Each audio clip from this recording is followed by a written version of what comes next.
in HustleBlendz, and HustleBlendz is a cold brew coffee, and these are the proprietors, Tweety and Angwenyi and his lovely wife, Patrice. Yes. Okay, tell us, first of all, the name. How did you come up with the name?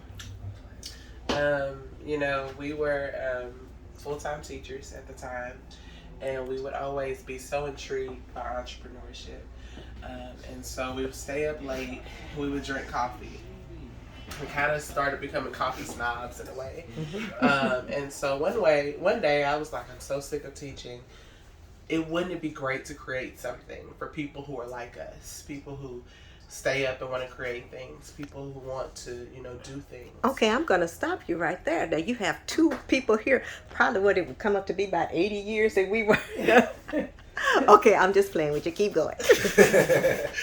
And so I said we would just call it HustleBlendz. Mm-hmm. Like, it's just for the hustle. It's for the go-getter. It's for the person that means business.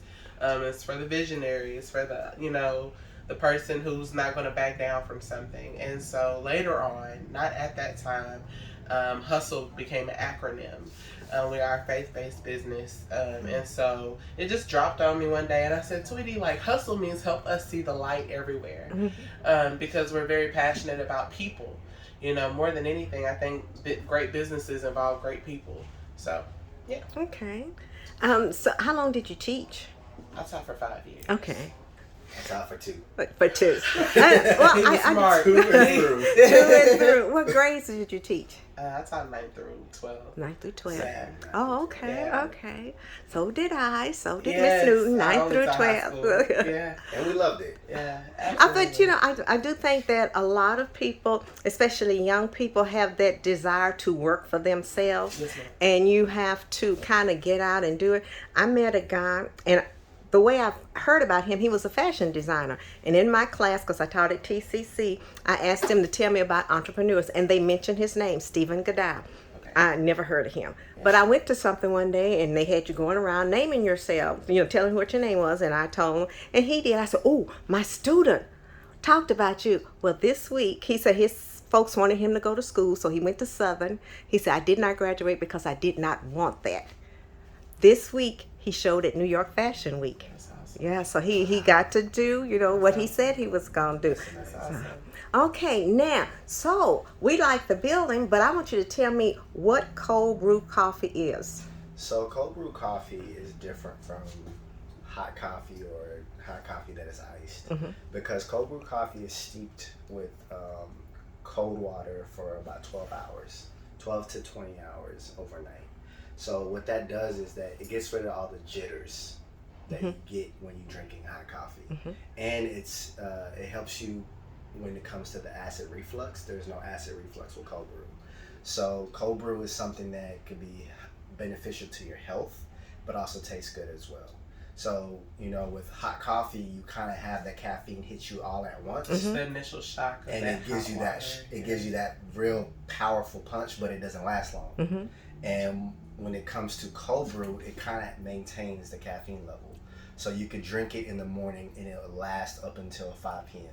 So it doesn't give you those, I feel like I need another cup, or the jitters that may happen with hot coffee. So for a lot of people who don't know, you could still make cold brew hot. You could steam it. So we also have steamed cold brew, which you can drink, and it's much smoother. It's almost like an espresso shot. And so we thought of just creating something that people are unaware of and educating them on it and the health benefits of it. And when you said educating people, have you had people come in and say, well, I don't drink cold coffee? You're Yeah. literally standing on what we call our conversion corner. Okay. So they come in and changed. they already have a wall of what is this? I hate iced Or they everything. come in trying to tell us. Right. Yeah. You know we need hot stuff. And it's we do have that, but let me re-educate you on what this is. So I like to start off with, first of all, where the coffee comes from. Coffee is originated from Ethiopia. All the stuff you see in other coffee shops and their menus, that's Italian, cappuccino, Italian. So it's we don't have ownership of the coffee that people in my country, Kenya, Uganda, Ethiopia, are making, because they take the bean, they bring it here, and they rename it. And so the value goes extremely high. Even Asian countries that have coffee in those countries, they take it and they just rename it and call it whatever you want. There's only 2% African Americans in this industry. Right. So our reputation and knowledge of coffee is not as reputable as somebody who would be of another color. Mm-hmm. So I try to re-educate them and let them know, like, I know what I'm talking about. I know what this coffee industry could be for us as Black people, and how you could utilize different types of coffee to use. If you're already a coffee drinker, do you know that you can have the cappuccino cold? Do you know that you can have your macchiato cold? Like, different ways to take it. So that was our concept in creating this, is also to educate people. Okay. When you said you were a coffee snob, I think I am too. I like a good cup of coffee. But as I was telling Patrice, I when I was reading about things, I did not know you could drink it warm, hot. Yes. And that fascinated me, that you could drink it hot. And then, they were telling you how you can drink it hot. Because I saw this one over here, this $1 million mocha, and I was showing it to a friend of mine. She said, well, that's ice cream. I was like, no, that's coffee. Yes. And so even with that, we focused on creating things that are good for your gut health. Mm-hmm. So everything is non-dairy in our bar. We care about your digestion even if you don't. So we use almond milk, hemp milk, or oat milk. Okay. So what that does is, like, you're not gonna run to the restroom after using or drinking from HustleBlendz. Mm-hmm. Like anywhere else, you know what dairy does to you. Immediately, it's gonna do what it needs to do, and you're gonna be running to the restroom. So we made sure that we had some healthy benefits also to our cold brew. Okay, what made you decide to do cold brew instead of just regular coffee? We wanted to differentiate ourselves from the traditional coffee shop. We already knew that so many people are riding the wave of coffee shops, hipster coffee shops. Let's go hang out here, let's go do work. But we really wanted to just kind of capitalize on, let's just be completely different. Let's be completely disruptive. So that's been our entire vision. Okay. Yeah, and niching it down, because we live in a hot state, Texas. So many more hot days. Right. So it might be November and it's still 78 degrees. So we wanted to zero down and niche it down to cold brew, because it would we will be experts in that one area. Right. We don't want to be a master of all things. We want to be a master of one thing. And then that can develop into the next thing. But in order to do that, we have to learn of what we're doing and then practice it and then bring it to people and showcase this is what we're doing. When you said that about it being hot here, because I thought, okay, it's cold brew. What about December? But you eat ice cream in December and January. Bahama Bucks is open all year long. They don't shut down because we have one snowflake. They're not. We only have one snow day in Texas. You know what I'm saying? They'll give you extra points if you go and get a snow cone in December. You know what I mean? Like, people still like what they like. Yes. What's your number one seller? That one. Oh, okay. Okay. The concept behind that was giving somebody something that is worth $1 million. And so my wife came up with that concept, and also identifying a drink, or making a drink that people would identify themselves with. Who doesn't want $1 million? So how about we make a drink that looks like $1 million in a cup? And then I've seen on your Facebook page and everything where you have community events. Yes. Tell us about that. We're really big on collaborating, co-working with people who also see the same vision, people who are hustlers in their own right. So with moving in here, there was access to this porch. A lot of people weren't doing anything with it. And so we saw an opportunity to say, hey, let's have workouts here. It was the middle of the summer. Why not? And people pulled up. We had we worked with a business that's called Studio eFit. They're a mobile cycling class. That was perfect right here. That was something people hadn't seen. Not only that, in this neighborhood, you don't see a lot of us doing a lot of things together right here out loud and proud. So that was just an opportunity for us. Had you looked at another side of town before you decided on this one? We looked a lot of places. Our initial model was to actually just do a warehouse because we were all online. We were e-commerce. It was going well for us. And my husband was like, well, let's meet our customers face to face. Like, let's think about increasing our value by, being face to face with a customer. So that's why we chose to do this.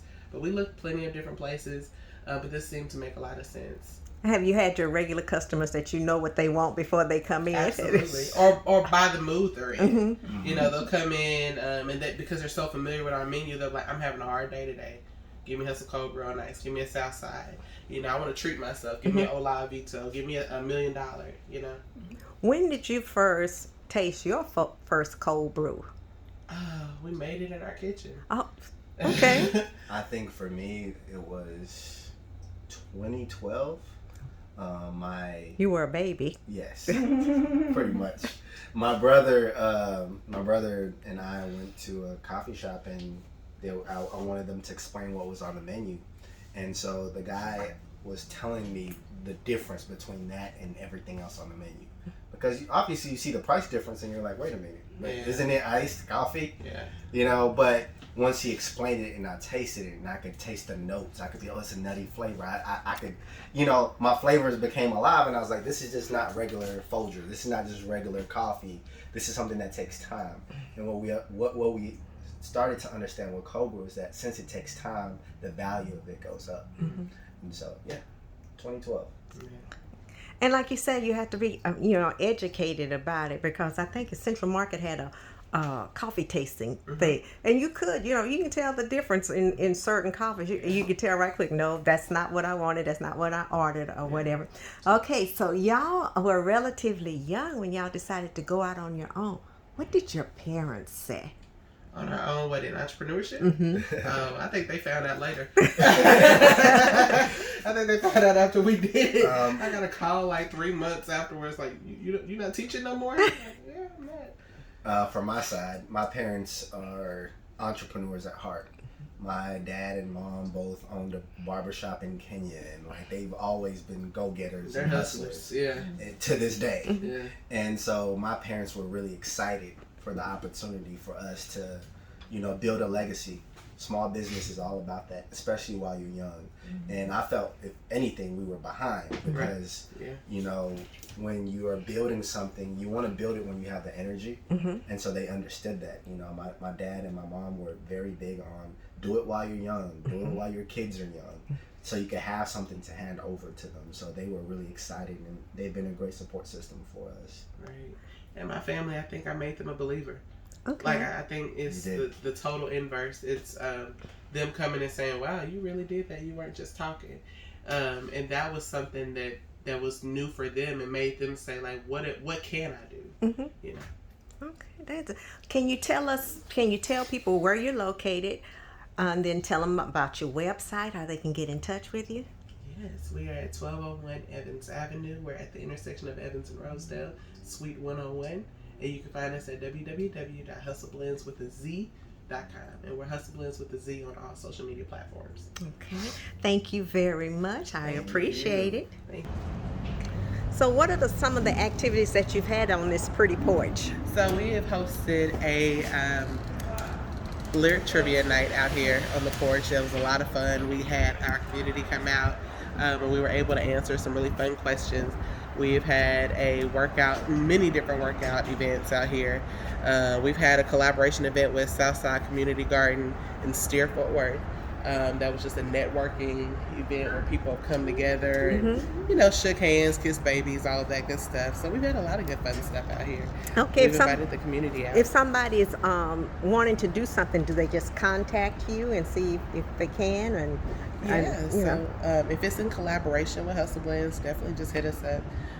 Coming in or emailing us works best. But if it's something specific with the building, or then contact Connex forward. Okay. Thank you, ma'am.